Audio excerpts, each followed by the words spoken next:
You say, in support of that, when a foreigner, especially from the West, wants to come in and bring their money, they know the policies which they're used to. They study our system that we have in here, and they know, okay, we can make the majority of those mechanisms that they need to follow. It's about the financial part of it, and the standardization, best practice, which they're already used to. So by the time they tender their, what's it called, their business plan and everything, they already met them.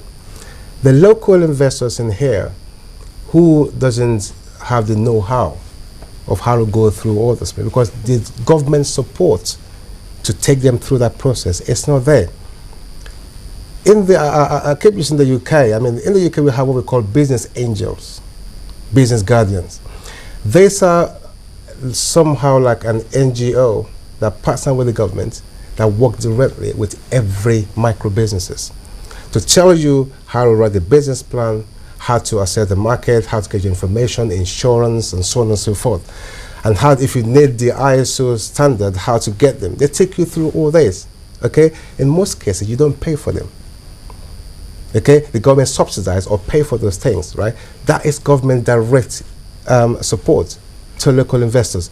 But when that is not there, then of course, it's a good thing to encourage international foreign investors to come in.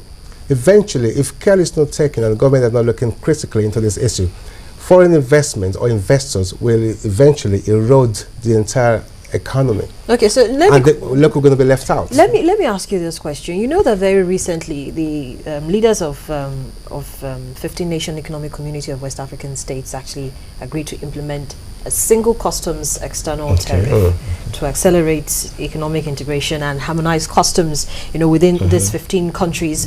So with what you've just said now, is this going to be a plus or a minus when it eventually kicks in, especially for domestic investors?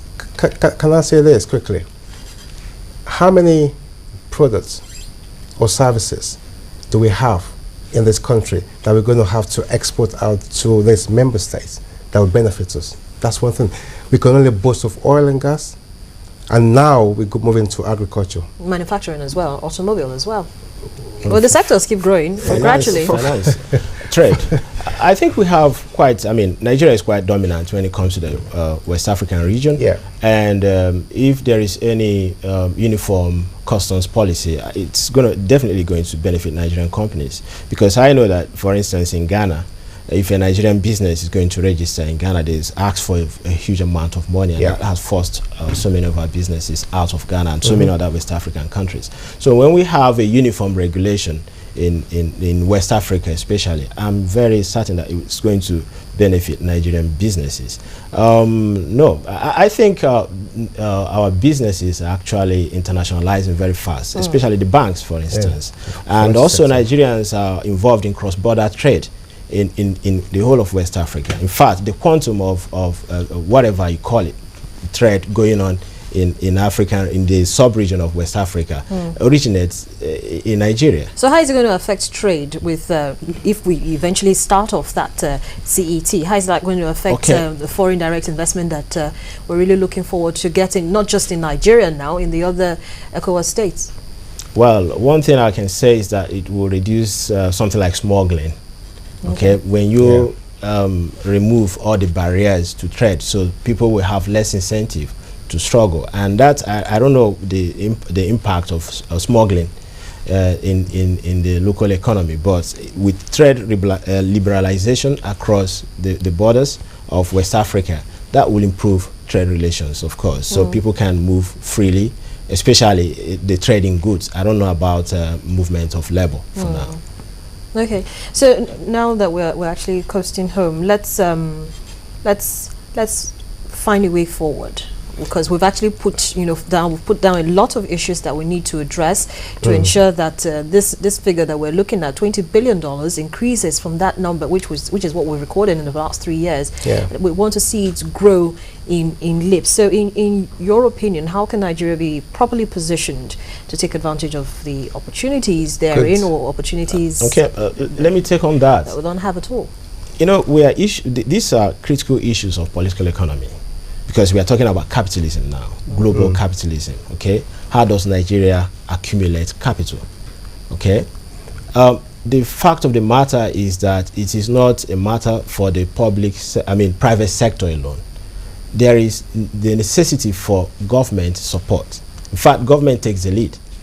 There is something I call the government industrial complex, which has occurred and spurred economic growth in so many countries around the world. The Asian tigers, for instance. So it wasn't a large-scale privatization as such. Government gave those companies a whole lot of incentive, supported them by all manner of policies to make them remain competitive.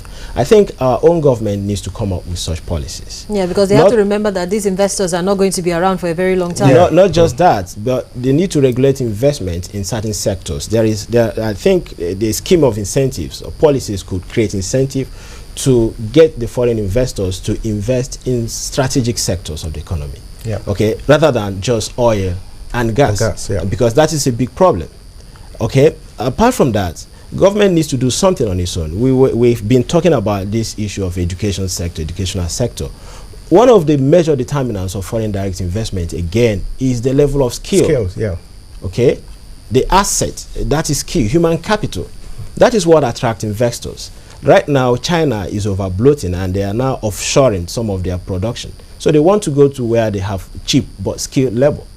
Okay, if you don't have skilled labor, you cannot attract investment. It's not just about geography, and size, gravity. So yes, we are big. We can attract some investment, especially the ones that rely on numbers.